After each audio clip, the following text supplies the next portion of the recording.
Thank you for staying with us on Daybreak. And as I've mentioned, we're getting into the conversation on the state of the fight against HIV and AIDS, with World AIDS Day right around the corner being marked on Sunday. The goal is to end it by 2030. But where are we in the fight? I'll just recap who we have in studio. I'm joined by Dr. Ruth Libon-Masha, who is the CEO of the National Syndemic Diseases Control Council, Professor Walter Jauko, who is a microbiology and tropical diseases expert. We also have in studio Dr. Victor Bampoe, who is the UNAIDS Country Director, Rita Gatonye, a harm reduction champion, and we have teen parents, Wesley Otieno, also known as Wex. Good to have you in studio. And Zipporah Acheng, who is also a HIV champion and a teen mom. Good to have you here as well. So I read out some figures earlier. According to the World Health Organization, globally 39.9 million people are living with HIV. 630,000 deaths were attributed to HIV-related causes in 2023, and 1.3 million people acquired HIV in 2023. But what is the situation nationally? I'll start with you, Dr. Masha. Where are we as a country 40 years since it was discovered? Thank you very much. So, it's good to highlight the global statistics, because within that global statistics, Kenya is one of the countries that also has a very high burden of HIV. We have 1.378 million people living with HIV in Kenya, and out of those, about 71,000 are children aged 0 to 14 years. In 2023, the number of AIDS-related deaths were about 20,480, and that makes Kenya to be one of the countries with the highest number of AIDS-related deaths, despite availability of treatment. In addition to that, the country had 16,752 new HIV infections, and of those infections, over 3,700 were children, 8,937 were women, and men were about 4,072. And we've made progress in the last 10 years, significant progress. We've reduced the number of new HIV infections by about 83%.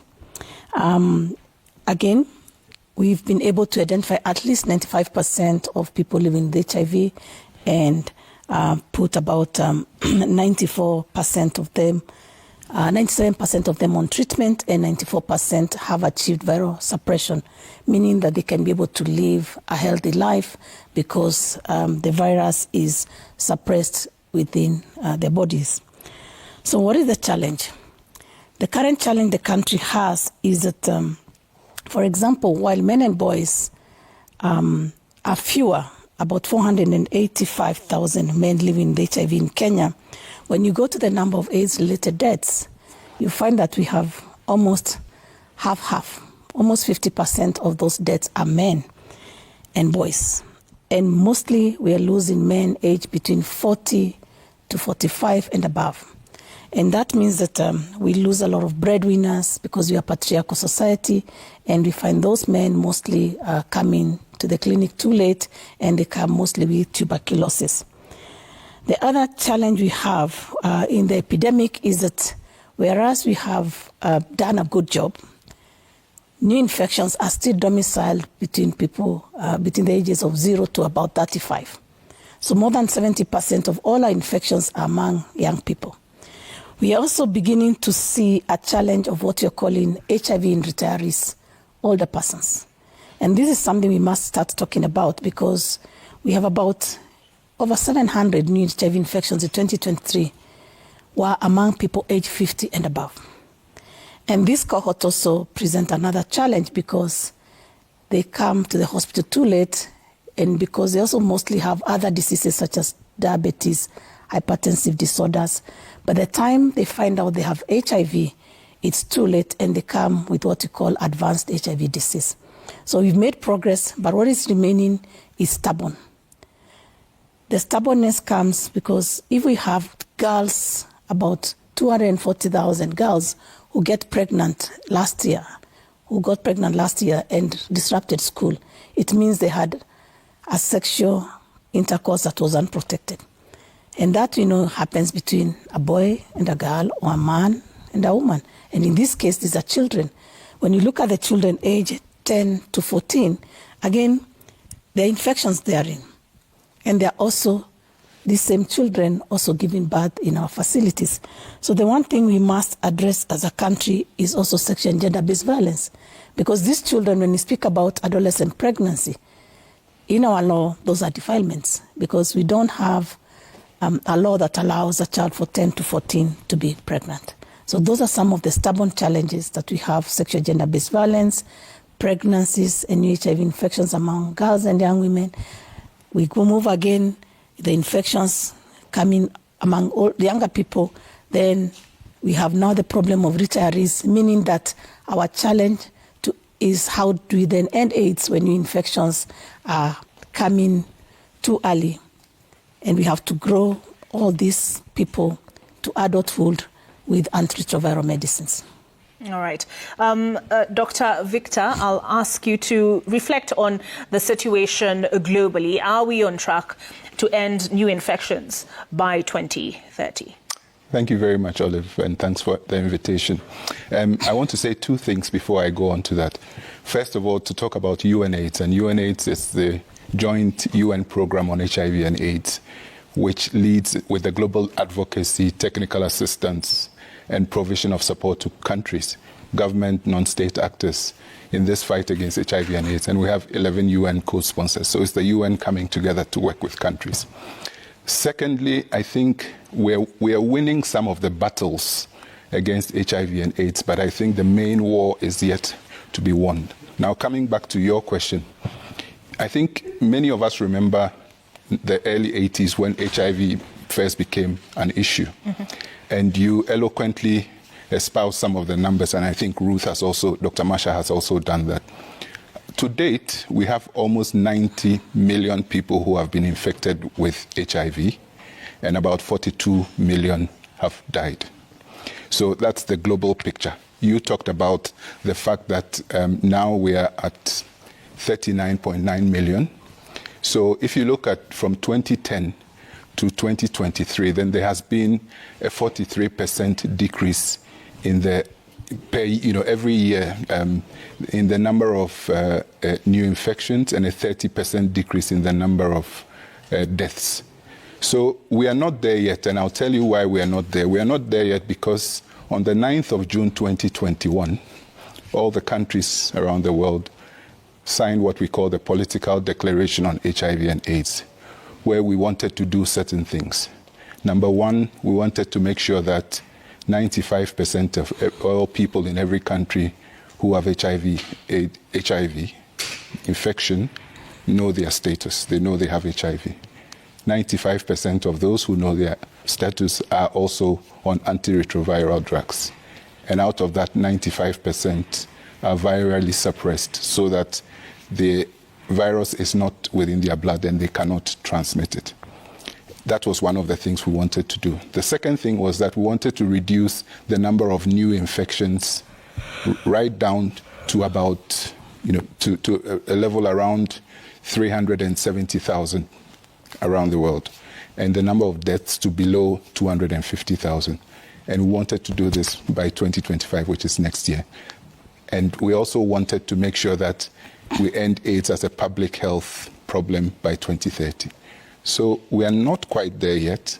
For example, of the 39.9 million people who have HIV, 9.3 million people are still not on antiretroviral therapy. About 30.6 to 30.7 million people are on antiretroviral therapy. So there are some ways to go, and there's still a lot of work to be done. But I want to reiterate what Dr. Masha said, that significant progress has been made, especially in Kenya. Kenya is a leader in terms of the response to HIV and AIDS. Lots of good work going on in Kenya. We just need to sustain this progress and make sure that by 2025 and by 2030, we hit the targets that we agreed jointly. All right. Over the decades, there have been various advancements. And I remember growing up and learning about the ABCs: abstain, B was be faithful, C, use a condom. Since then, various advancements. We have pre-exposure prophylaxis, post-exposure prophylaxis, in addition to the roles that antiretrovirals play in the quality of life of persons who have been infected with HIV/AIDS. When you reflect on the last 4 decades, Professor Joko, what do you see as the pivotal moments where medical advancement is concerned? Thank you very much first of all, for inviting me to your studio. There have been tremendous advances with regard to the fight against HIV. I can just point a few. One is the discovery that treatment, when you're on treatment, you cannot transmit the virus when the viral load in your blood is undetectable. So the famous U equals U, which means undetectable, means untransmissible. This is important because it has helped people to live normal lives. It has converted HIV from a deadly disease to a chronic disease. It means that even discordant couples where one person is HIV positive, the other one is HIV negative, can live normal lives, can produce children, because as long as the viral load is undetectable, then the HIV-infected partner cannot transmit infection to the uninfected partner. Number two is the famous pre-exposure prophylaxis, as you've talked about. We know that women are disproportionately affected by HIV for biological reasons, for social reasons like inability to negotiate for safe sex and so on. Here is therefore you get a situation where they can be able to take a pill when they're going to have a risky sexual relationship, and they can be assured that they'll be protected. So that's what we call pre-exposure prophylaxis. It's called pre-exposure because you're taking it before you're exposed to the risk of HIV. Now we are moving even further to that, whereby we're talking about long-term injectables, whereby rather than taking a pill every time before you're exposed to HIV, you can get an injection. And it's being worked on that it can be able to get an injection that would last 2 to 3 months, and maybe even longer. Research is still ongoing on that. So these are major advances that have been made in the field of HIV. But we are working on the biggest of those advances would be the HIV vaccine. And the vaccine has been a challenge because the virus is also very complicated. People ask why we got COVID vaccine very quickly and HIV has taken as long. It's just because the virus has a lot of differences, mutates very quickly. Nobody has ever recovered naturally from the HIV. So we don't really know the immune system that works, so that you design a vaccine that works according to that immune system.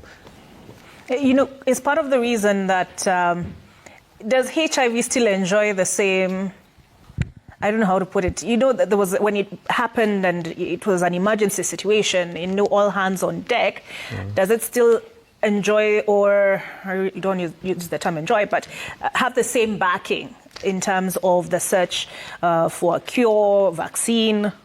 Yes, so that's a good question. And that's why we have the World AIDS Day every December 1st, just to remind the world that the HIV needs to continue to be on the table.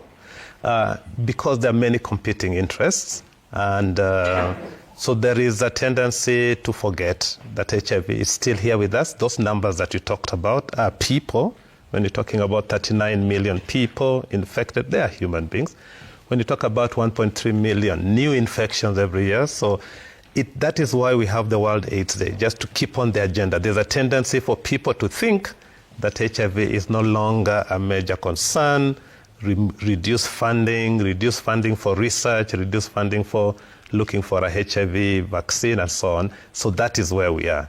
It's not getting that much attention as it deserves, but it should. Okay. Rita, you are a harm reduction champion. What does that mean and how did you get into that? So thank you, Olive, and again, thank you for having us here. A harm reduction champion, in simple terms, is somebody who champions for harm reduction, which is a set of principles that goes about responding to issues of drugs differently from the traditional models of prevention, while still keeping in mind all the same goals. So how I got into that is through my own experiences, having used drugs in the past, having used injectable drugs in the past, and having been able to access harm reduction services in Kenya and seeing the progress and seeing the potential of harm reduction as a concept to really effect change. Sorry, Rita, I'll have to stop cut you short. There's a problem with your sound, but we're sorting it out. I'll come back. We'll come back to you. Zipporah? Yes. Good morning. Good morning. Hey, how are you? I'm very fine. What significance does World AIDS Day hold for you? Well, this day is a big day for me because I am a HIV champion. I'm a woman who was born with HIV, and I've been living with it for 23 years of my age, from 2001 till now. And World AIDS Day, it's a celebration day for us because we always feel love, the commemoration of the people who we lost. And again, we make people to understand that there is HIV. Because of the prevention, it has made people to relax. Simply because if now there's a prevention for HIV, then we have to relax. But no, we don't have, because we are dealing with the virus. Yeah. I mean, that's incredible. You're 23 years of age. You look amazing, healthy. You look like you're living, a good life. Professor Joko, is that on account of medical advancement? Oh, yes, sure. For those who are old enough to remember how people who are infected by HIV looked in the 80s, and, you'll see this is a great advancement. I think the message is that if you are HIV infected, you should be on antiretroviral drugs and you live a normal life. Mm-hmm. And here's an example. It is. And Zipporah, you're so open about it. Do you encounter any stigma still? Yeah, I do. But I don't rely on stigma because I'm not living for stigma. I'm living my own life. And if today I will say that stigma will kill me, I have a daughter who is 3 years old. She's negative. If today I let stigma kill my self-esteem, then my daughter will be left an orphan. No one should take care of her. So talking open, it's because I'm truly living with HIV. I'm a beautiful story from the ARVs that they are working. And again, I don't depend on stigma. You just talk. It's your own story, but I know my own story. Mm. Yeah. All right. Wex, you're also a HIV champion. How did that come about? Ijakuwa rahisi. Ijakuwa rahisi. Imekuwa na challenges kadhaa sana. So kuwa HIV positive na bado kwa mbaba ijakuwa rahisi kwa sababu hata familia kwanza before ijue iku accept kama uko na HIV kwa rahisi. Nakumbuka shule hata pia siku anaweza kumeza hizo dawa mzuri juu mabeshte yangu wako hapo mamode aliza mabeshte kwanza alikuwa ananiuliza hizi dawa za nini. Hiyo ni nyakati nilikuwa natumia kila siku hiyo ni asubuhi na jioni. Nauliza hizi dawa za nini? Sasa inabidi niwachoche. Hii dawa ni ya malaria. Wananiuliza kwani malaria yako ni ya kila siku haiishi? Naambia nyinyi msijali, ni mambo yangu tu, ni malaria tu ya kawaida na itaisha. So ikaenda hivyo until sasa. Na pia siku anapenda kusema niko nayo. Hata sasa niko sure kuna nyajui niko nayo bado. Ya but kuisema sana pia kwa watu haijakuwa rahisi. Na pia kwa kama mzazi si kitu rahisi pia. Juu pia familia yako ikigundua watu wenu mzazi lazima pia watakutenga wakuulize umefanya nini sasa. Mbona umeamua kuwa na mtoto? Ya kitu kama hiyo. Ulizaliwa na HIV au? Ya nimezaliwa na HIV, sasa niko 21, nimeishi nayo. Ya mamangu ndo alikuwa nayo. Okay. Yeah. I mean, listening to those stories, Dr. Marsha, the difference in generations in that while Zipporah and let me use your case, Zipporah, if you don't mind. Zipporah having been born with HIV, but she has had a child who is negative. Is that a credit to not only the advancements in medicine, but also awareness? Thank you very much. One of the biggest or largest or the best moment in our life's story is actually the story that has been presented by Zipporah and Wayne. Because mother-to-child transmission of HIV. And now we are also saying, we don't forget that also you can have father transmitting to the mother, then who transmit to the child during breastfeeding, birth, and during the pregnancy, is actually one of the successes we are celebrating. When you look at some years ago, the numbers that were being infected with HIV from mother to child were too high. In fact, at some point, we had transmission rates of about 21% average. But currently, we have a transmission rate of about 7.3%. For the last 10 years, we've come from about 13.9 to 7.3%. But allow me to say that Kenya is one of the 22 countries in the world that still has the highest rates of mother-to-child transmission of HIV. And this is really a big challenge for us because we know it works. We have heard from the two that they actually have negative children. So where is the challenge? The challenge is, number one, that the mothers who are giving birth in our facilities are children and the adolescents, and they come sometimes too late. But also we have the issue of stigma, where when women get pregnant, they also don't find out their status before the pregnancy. Because if you find your HIV status and it's positive before pregnancy, you take proactive steps to begin making sure that your viral load is suppressed and you carry on with your pregnancy, you're on medication, and when the child is born, they're given prophylaxis drugs, and that child actually stays negative. But then when sometimes it's too late, it means sometimes that if the viral load was high, and Professor Jaco will probably mention to that it's easier to transmit than during pregnancy. And then again, childbirth comes in. If you're not attended through stillbirth delivery, again, the chances of transmitting the virus to the unborn or to the baby becomes higher. Now, we also have breastfeeding period. If a mother is not on ARVs or interrupts ARVs during breastfeeding period, we also have that challenge. But we also not forget that we have women who have left the hospital with a negative child, and they themselves negative. But during the breastfeeding period, somehow, probably from their sexual partners, they get infected, and then they breastfeed and their children get infected. And that's one message we must now begin to tell our citizens, that as long as you have a child breastfeeding, the father also needs to remember that he is also responsible for making sure that there's no disease being transmitted to the child through breast milk. And this is why we are having this World AIDS Day, to spotlight on the role of men and boys within this whole discussion, because sometimes when you say mother-to-child transmission, it is assumed the virus only comes from the mother. There are counties that have really extremely very high transmission rates.